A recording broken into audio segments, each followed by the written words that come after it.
Bueno, muy buenos días a todos. El objetivo de esta rueda de prensa son básicamente dos. Hacer en primer lugar un reporte de la situación de la progresión del Zika en Colombia para la fecha de hoy, o para la semana de hoy. Y en segundo lugar, entregar al país los lineamientos para el manejo del Zika, lineamientos dirigidos a las entidades clínicas, hospitalarias, médicos, personal de salud, y también hacer un énfasis en particular en el manejo de las mujeres en estado de embarazo.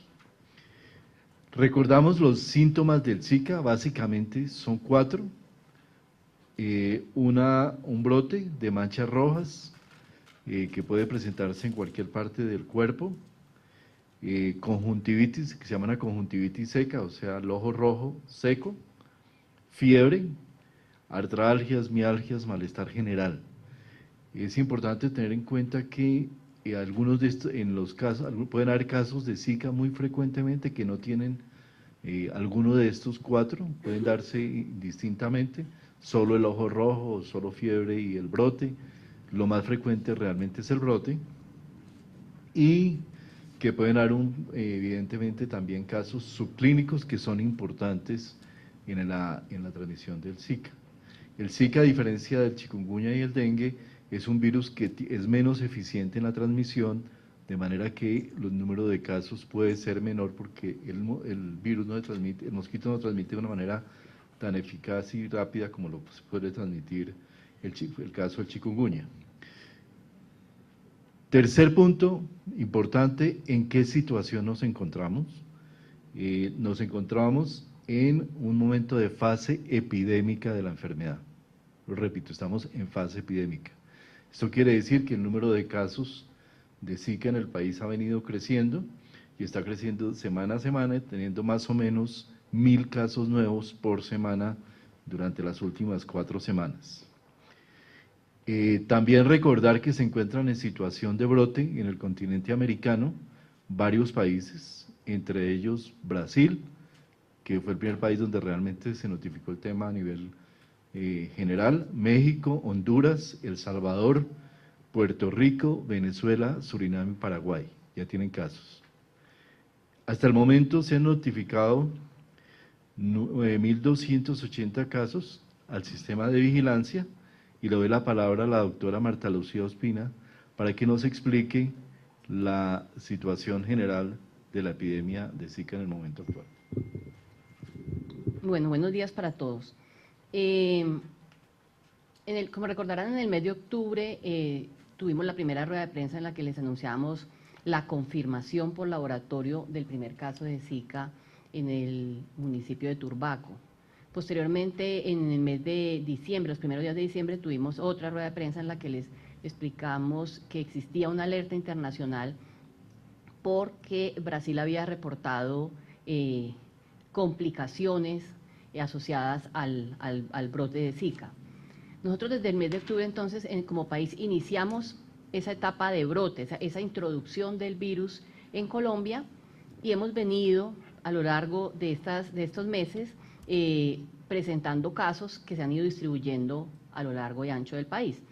En este momento, al día de ayer, tenemos 28 departamentos con 162 municipios en los que hemos confirmado la circulación viral.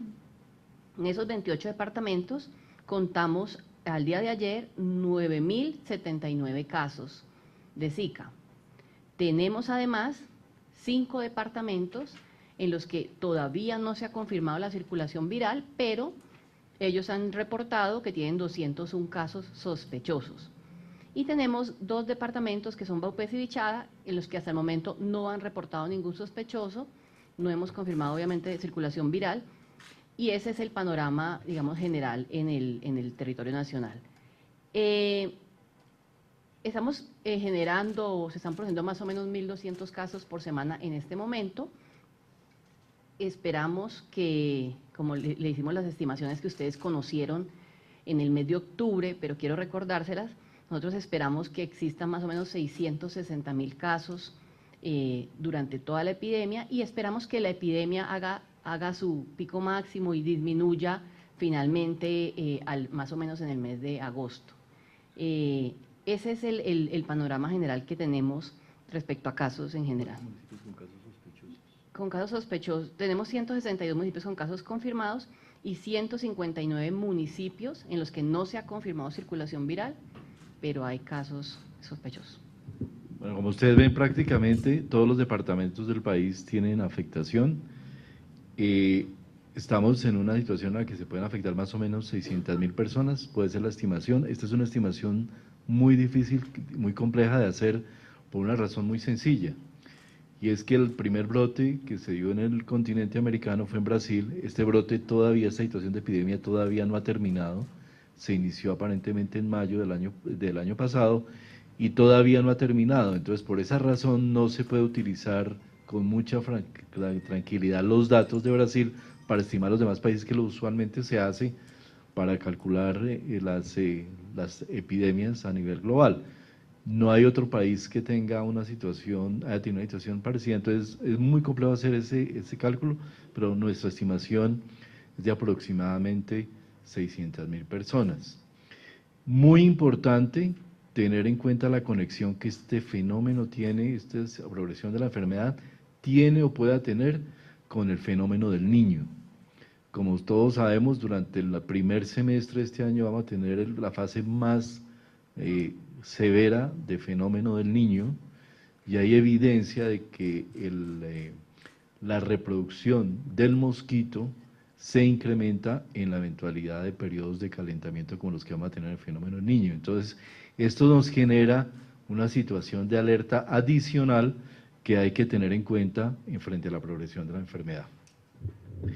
En la situación de las gestantes, realmente esta se da a partir de la situación de Brasil, donde se han identificado hasta ahora como sospechosos 3.170 casos de microcefalia, con también sospechosos 40 fallecimientos. Estos casos Brasil los ha notificado, pero todavía no ha terminado el proceso de investigación correspondiente para establecer la completa causalidad. Entonces, por ahora todavía estamos hablando de sospechosos. Sin embargo, este fenómeno es que nos ha despertado completamente las alertas frente a la posibilidad de manejar y prevenir la situación de Zika en las mujeres embarazadas. La microcefalia es una condición congénita que se genera especialmente en las primeras 28 semanas del embarazo, es decir, en los primeros 2 trimestres del embarazo, y que tienden a producir efectos neurológicos y secuelas severas en los niños que nacen con este problema. Yo le voy a dar la palabra a la doctora Carolina Valencia, que es, como sabemos, la experta en estos temas, para que nos cuente y nos explique cómo es la microcefalia, qué situaciones se dan, y podamos ahondar en el asunto. Doctora Catalina, perdón. Bueno, muchas gracias. Efectivamente, la microcefalia es una malformación tanto del cráneo como del cerebro. Se manifiesta básicamente por una disminución en el tamaño global de la cabeza del bebé y pues es una malformación que se puede diagnosticar por ecografía antes del nacimiento, o incluso casos que se diagnostican durante el primer año de vida, después de que el niño nace. El problema grande con la microcefalia es que obviamente hay una alteración en el desarrollo del cerebro y por lo tanto puede tener unas consecuencias de una gama, un espectro muy grande de síntomas, desde retraso en el desarrollo psicomotor hasta retardos mentales muy severos, parálisis cerebral, sordera, ceguera, convulsiones, y por lo tanto pues es una situación bastante grave para el bebé o el niño que la presenta. Sin embargo, también es muy importante anotar que la microcefalia no solamente se produce por el virus del Zika, existen otros virus y otras infecciones que pueden ser también la causa de la microcefalia, igual algunas alteraciones genéticas, y también hay microcefalias asociadas al consumo de ciertas sustancias y de ciertas drogas sobre todo en los primeros 3 a 6 meses del embarazo. Por eso el periodo más susceptible en general para la infección y el desarrollo de estas malformaciones son los primeros 3 a 6 meses del embarazo, que es cuando las pacientes deben tener más cuidado en consultar si presentan alguno de los síntomas. En general, nosotros en la Federación Colombiana de Sociedades de Ginecología y Obstetricia, FECOLSOC, todo el cuerpo de ginecólogos y especialistas en alto riesgo, y personalmente yo como mujer embarazada con 6 meses de gestación en este momento, recomendamos a las mujeres que se encuentran en estado de embarazo no ir a las zonas endémicas, que son las que están por debajo de 2.200 metros, y las personas embarazadas que viven allá tomar todas las precauciones que han sido establecidas por el Ministerio de Protección Social para evitar la picadura por el mosquito que produce la infección. Una vez la paciente presenta los síntomas, debe consultar rápidamente y debe tener un seguimiento estricto del cual nos debemos encargar nosotros los profesionales de la salud.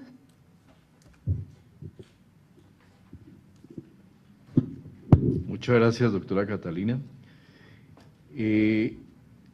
Nosotros estamos con base otra vez en los datos de Brasil, con las limitaciones que estos tienen, podríamos hacer una estimación de que podríamos tener en Colombia entre 400 y 800 casos de microcefalia si se cumplieran los mismos, digamos, condiciones de la epidemia que sucedió en Brasil. Esto obviamente puede cambiar porque hay atipias, hay diferentes formas en las cuales se pueden presentar los casos. Sin embargo, es para lo que estamos preparados y creo para lo que tenemos que actuar. Esto es un tema que involucra obviamente al Ministerio de Salud, a las Secretarías de Salud, a los servicios de salud y también muy especialmente a las propias familias y personas, dado que mucho del riesgo depende de las conductas que tomemos en la protección de nosotros mismos y en particular en los casos de embarazo. Este es un tema en el que el cuidado, el autocuidado es absolutamente central, así como es el cuidado que se le da a las personas desde los servicios de salud. Entonces, frente a los lineamientos, para afrontar la situación, el Ministerio de Salud alerta a todos los servicios de salud, a las secretarías de salud, al personal médico, personal de salud, frente en el manejo de las mujeres y el manejo de todas las personas que tengan diagnóstico de Zika o sean sospechosos de Zika, y les informamos que hay unos lineamientos que a partir de hoy se expiden, que van a estar colgados en la página web del Ministerio. En la página web del Ministerio hay un espacio especial electrónico para poder consultar, donde vamos a estar reportando información continua, por ejemplo, la información de qué municipios del país están presentándose casos, para que el público en general, todas las personas tengan información de si en su municipio hay casos de Zika. Yo voy a resumir los más importantes que vemos frente al caso de las mujeres gestantes. El primero es que toda mujer en estado de embarazo que refiera a los síntomas de Zika, los que ya les mencioné, los 4 síntomas centrales: ojo rojo, conjuntivitis, brote, fiebre y malestar general, mialgias y dolores musculares y artralgias, debe tener un diagnóstico confirmado por laboratorio y debe ser considerado un embarazo de alto riesgo. Todos los servicios del país deben considerar que mujer que esté en estado de embarazo y tenga esta sintomatología debe manejarse como un embarazo de alto riesgo. Esto implica esencialmente que el manejo debe darse por parte de personal médico especializado, en este caso ginecobstetras. Toda mujer que tenga en gestación con síntomas igual de Zika que consulte a servicios de urgencia debe ser considerado por los servicios de urgencia como triage 2. Triage 2 es el segundo nivel de severidad, de gravedad en el triage, o sea, en la clasificación que se hace de las urgencias en los servicios de urgencia. Esto implica que debe tener una atención muy rápida y que debe ser igualmente atendida en los servicios de urgencia por el especialista respectivo, ginecobstetra. Todo caso debe ser notificado, todo caso sospechoso debe ser notificado al Instituto Nacional de Salud, al Sistema de Vigilancia Epidemiológica, el CIVIGILA, y debe tener la respectiva muestra de sangre.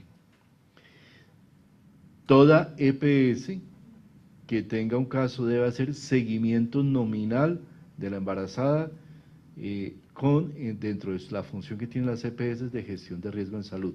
Seguimiento nominal quiere decir que la EPS debe identificar con nombre propio a la señora, debe establecer y debe hacerle seguimiento a lo largo de todo el embarazo de los procesos de atención, cómo se ha venido, en qué lugar está siendo atendida, si se están siguiendo los lineamientos que se están expidiendo, y tanto los secretarios de salud como el ministerio van a poder hacer, así como la Superintendencia de Salud, van a poder llamar a rendir cuenta a las EPS y vamos a hacer seguimiento estricto sobre el cumplimiento de los lineamientos en el caso de embarazo. Punto muy importante, las EPS deben garantizar la estabilidad del manejo clínico por parte de las IPS y el médico tratante. Es decir, no, quiero ser absolutamente enfático en eso. Una advertencia muy importante de las EPS, no queremos señoras que tengan sospecha de Zika y sean pasadas de un centro de atención a otro. Se debe garantizar que el médico tratante, el especialista que haciendo el manejo en la institución en la cual se está haciendo el manejo, tenga la estabilidad durante todo el tiempo del embarazo. Obviamente, aquí puede la señora pedir, la mujer embarazada, como cualquier ciudadano, puede pedir cambio por razones que sea, pero se debe garantizar la estabilidad de la red de atención completa, incluyendo la disponibilidad de centros de diagnóstico especializados ginecos tetradicográfico, porque aquí hay algunos exámenes especializados como la amniocentesis que pueden ser necesarios de hacer, se pueden requerir hacer y están en los lineamientos. Todos los integrantes de salud deben estar atentos a las alertas y ser corresponsables en las alertas que expida el Ministerio de Salud, el Instituto Nacional de Salud y las diferentes autoridades territoriales. Por último, unas recomendaciones para la prevención. Recomendaciones para la prevención en las mujeres embarazadas gestantes. El periodo de enero, de final de diciembre, enero y febrero es el periodo en el que se produce el mayor número de embarazos en Colombia. Embarazos que usualmente terminan en los meses de octubre, noviembre de este mismo año. Por tanto, estamos en un periodo particularmente crítico en el que tenemos la coincidencia de la epidemia de Zika, de la progresión en los municipios, de las festividades que tenemos, del fenómeno del niño y del periodo en el cual concurren la mayor número de embarazos en el país.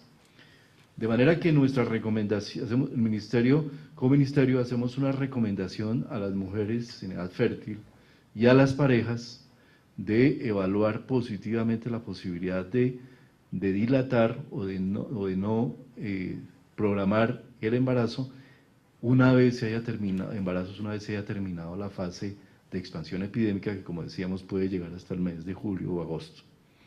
Esta es una recomendación muy importante, muy compleja, porque obviamente hay unos derechos sexuales reproductivos que tienen todas las mujeres del país, pero y unos derechos a la libertad del embarazo, y obviamente el ministerio no los quiere de ninguna manera limitar, pero sí nos sentimos obligados a hacer esa recomendación de tener, con esta información que estamos dando, una percepción cabal del riesgo.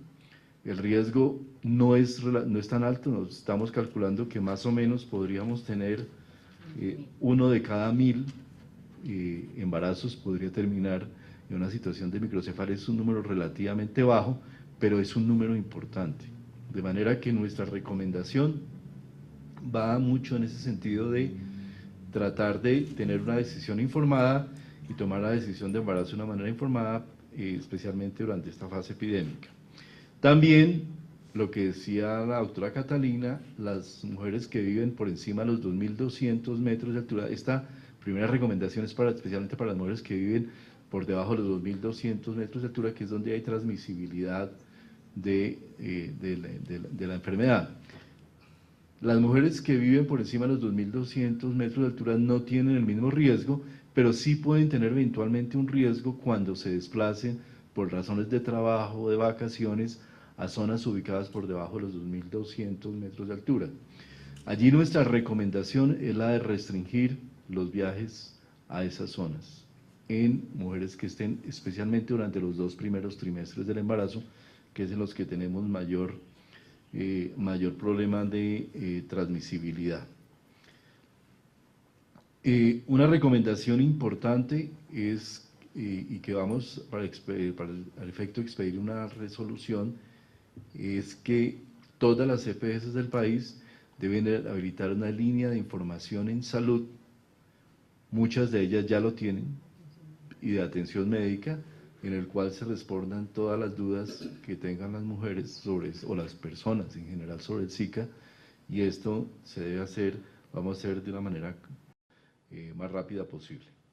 Por último, le voy a dar la palabra al doctor Diego García para que nos recuerde las recomendaciones generales que hay frente al manejo de los vectores y toda la prevención en ETVs, que las hemos mencionado muchas veces, pero que vale la pena volver a plantearlas para que toda la población tenga la adecuada información. Es importante reforzar todos los mensajes que hemos venido dando previamente en cuanto a la prevención de la picadura de los mosquitos y por ende la aparición de enfermedades transmitidas por vectores, principalmente con llamado que estamos haciendo a la prevención, sobre todo en mujeres embarazadas, en las cuales, en quienes el llamado está haciendo para que aquellas personas que viven en las zonas por debajo de los 2.200 metros sobre el nivel del mar estén principalmente protegidos con ropas, camisas de manga larga, pantalón largo, y en aquellas áreas que queden expuestas a las picaduras del zancudo puedan usar repelentes. Estos repelentes en las mujeres gestantes deben ser recomendados también por su médico tratante, por su ginecobstetra.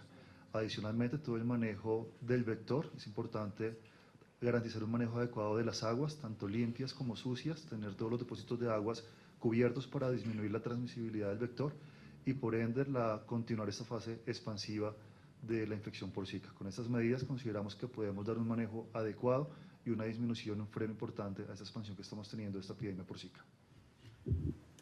A esto habría que agregar unas medidas de cuidado personal que son muy importantes. El uso del repelente no es 100% efectivo, obviamente, pero ayuda muchísimo a prevenir las picaduras. Recordar que las personas que viven en clima cálido también son picadas por zancudos, obviamente. Siempre tenemos la sensación de que algunas personas que van de clima frío al clima cálido son las que son más propensas, pero realmente todas las personas pueden ser picadas. Y también recomendamos el uso de toldillos, especialmente para las mujeres embarazadas en las zonas donde haya transmisibilidad. Listo, yo creo que con eso abrimos el espacio para las preguntas. Como estamos grabando, por favor, quien quiera preguntar se acerca aquí al micrófono para hacer las preguntas a la mesa principal. Ivonne. Buenos días. Frente al tema de las embarazadas con Zika se ha abierto un debate en torno al tema del aborto porque, según la Corte Constitucional y según algunas ONG, estaría dentro de una de las 3 causales en el caso de que el niño tuviera algún tipo de malformación y demás. ¿Cuál es la posición del gobierno frente a ese tema? Sí, la posición del gobierno en este tema, como en prácticamente todo lo que tiene que ver con aborto, es que este es un tema que se debe manejar caso a caso.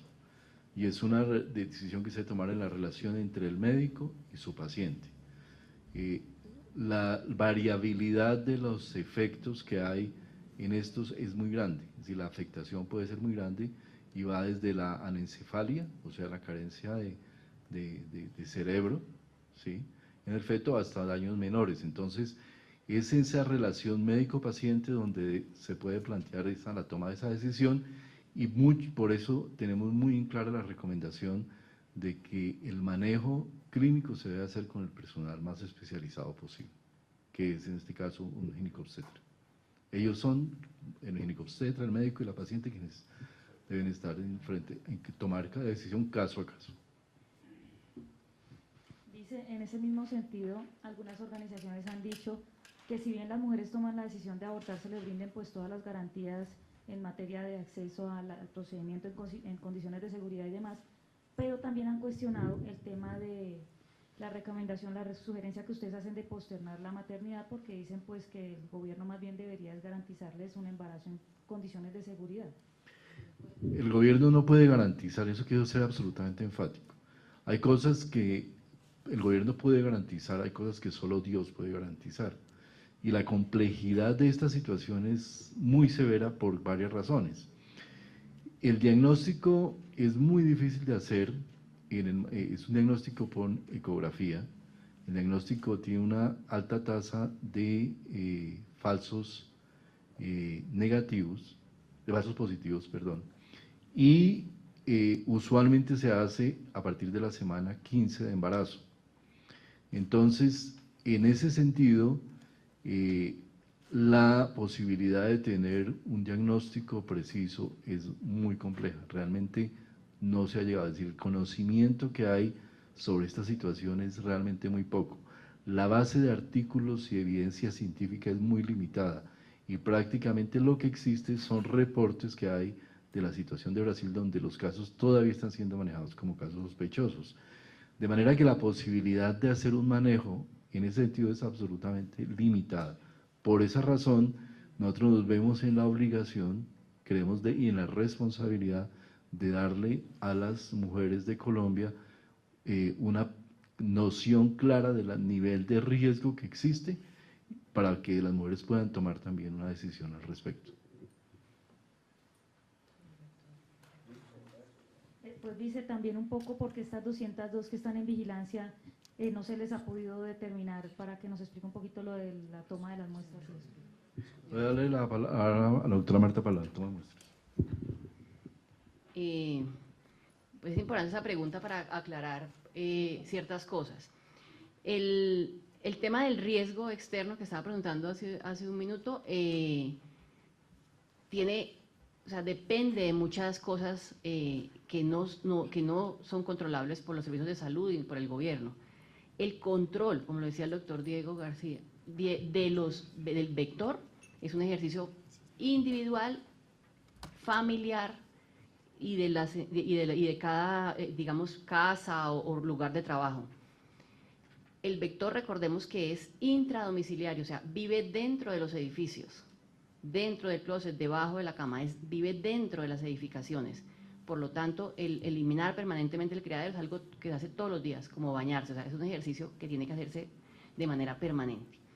Con el tema de las embarazadas, es algo muy similar. Tenemos en este momento 266 gestantes en esos 28 municipios en los que se ha confirmado circulación viral. Y esas gestantes, también tenemos 10 en otros municipios en los que no hay circulación viral, aún confirmadas, sin embargo han sido reportadas como sospechosas.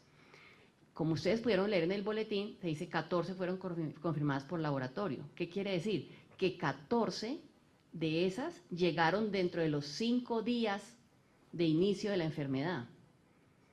Llegaron en ese momento en el que se les puede tomar la prueba de sangre. Si llegan en el día 6 o en el día 7, ya no se les puede tomar, o así se les tome, porque a muchas se les tomó, la prueba no da nada, o sea, no se puede diagnosticar. Entonces, no es que no ha sido posible confirmar, es que solamente puedo tomar la prueba y hacer la confirmación en el Instituto Nacional de Salud, no en las IPS, en el Instituto Nacional de Salud, si la sangre es tomada durante los 5 primeros días de inicio de la enfermedad. Si es después, como son todas estas, no puedo hacerlo. ¿Qué me toca hacer? Esperar a que nazca el niño para tomar una muestra de líquido amniótico para confirmarlo en ese momento, en el líquido amniótico cuando el niño nace. Eso se lo dijimos, recuerden, el 11 de diciembre. No puedo, así tenga la embarazada ahí, no puedo tomarle ya una prueba de sangre tardía, porque nada puedo hacer con esa prueba. Sí, aquí la eventualidad es que la prueba diagnóstica tiene una ventana realmente de oportunidad muy pequeña, 5, máximo 10 días. Si la señora llega después de que, 2 semanas después de que le dio la enfermedad, la prueba va a salir negativa, no hay forma de verificar y quedamos casi prácticamente con un diagnóstico clínico. El segundo tema es que la única forma de ser 100% efectivo en el control de una enfermedad que produce malformación congénita como esta es que tuviéramos disponible una vacuna para poder hacer una vacunación, y ahí sí podría uno decir que el Estado debería asumir, y de hecho lo asumiríamos totalmente esa responsabilidad. En este caso, desgraciadamente, no existe una vacuna. No tenemos la posibilidad de tener una vacuna que permita controlar y reducir el riesgo prácticamente a cero. Siguiente pregunta. ¿Alguna otra pregunta? Colegas, muchas gracias por asistir. Laura. Buenos días, viceministro. Usted se refiere a una alerta entre el fenómeno del niño y el aumento de números de casos del Zika. Me gustaría que profundice si tiene un porcentaje o cifras de la relación entre estos dos sucesos. Realmente no hay una relación entre esos dos, que digamos un número mágico que diga qué tanto va a aumentar. Lo que sí hay evidencia científica, y es una evidencia relativamente reciente, que en los fenómenos del niño la reproducción del mosquito se acelera y hay mayor reproductibilidad del mosquito. Nosotros anteriormente habíamos venido planteando siempre que el fenómeno del niño se relacionaba fundamentalmente con que la gente, que también es un fenómeno que existe, tiende a depositar mayor cantidad de agua, y al depositar agua pues se reproduce el mosquito en esos depósitos de agua. Tenemos una gran cantidad de municipios del país con problemas de disponibilidad de agua corriente todo el día, entonces la gente tiende a depositar. Entonces están los dos efectos: por un lado el efecto del depósito de agua que hace la gente, y por el otro lado el efecto físico de la reproducción del mosquito. Yo quiero hacer un énfasis, una idea final para hacer un énfasis muy especial, y un llamado a todas las mujeres de Colombia que están en situación de embarazo o están empezando a quedar embarazadas en los próximos días, a pesar de nuestra recomendación, que obviamente eso puede ser. Acudir a su control médico inmediatamente sepan que están embarazadas. Ser lo más estrictas en el cumplimiento de las órdenes médicas y de la programación de las citas médicas. Es absolutamente importante que exista de parte de todos ese sentido de cooperación para tratar, obviamente, de reducir un efecto que puede ser cero, pero que evidentemente podemos reducir si entre el sistema de salud, ciudadanos, mujeres, familias, todos y profesionales de la salud, todos actuamos de una manera integrada alrededor de una situación donde el objetivo central es reducir el riesgo. Y en esto es muy importante, durante el primer trimestre del embarazo y segundo trimestre, ser muy estrictos, especialmente en el cumplimiento de los controles de parto. Acudir lo más temprano en caso de, para los controles prenatales, y en caso de tener evidencia de cualquiera de los síntomas, ir inmediatamente al médico. Aquí sí recomendamos, si no hay disponibilidad de servicios porque está a fin de semana, por cualquier razón, en los servicios primarios, aquí sí recomendamos ir a servicio de urgencias, entrar por Triage 2 para poder estar en esa ventana de oportunidad y poder tener el diagnóstico de pruebas de laboratorio que tiene, obviamente el INS ya tiene la disponibilidad para poder hacerlo a nivel nacional. Muchas gracias. Estaremos haciendo y comunicando esto adicionalmente frecuentemente. Nuestra idea es hacer por lo menos cada mes una nueva rueda de prensa y estar informándole a todos cómo está la situación, y la idea también nuestra es a partir de la siguiente semana empezar una rueda, lo que llamamos una vuelta a Colombia, yendo a las diferentes regiones del país, donde vamos a ir quienes estamos acá para alertar a los medios de comunicación regionales y locales y a los servicios de salud locales sobre esta situación y tratar de reducir este riesgo de la manera más relevante posible. Muchas gracias. Colegas, gracias.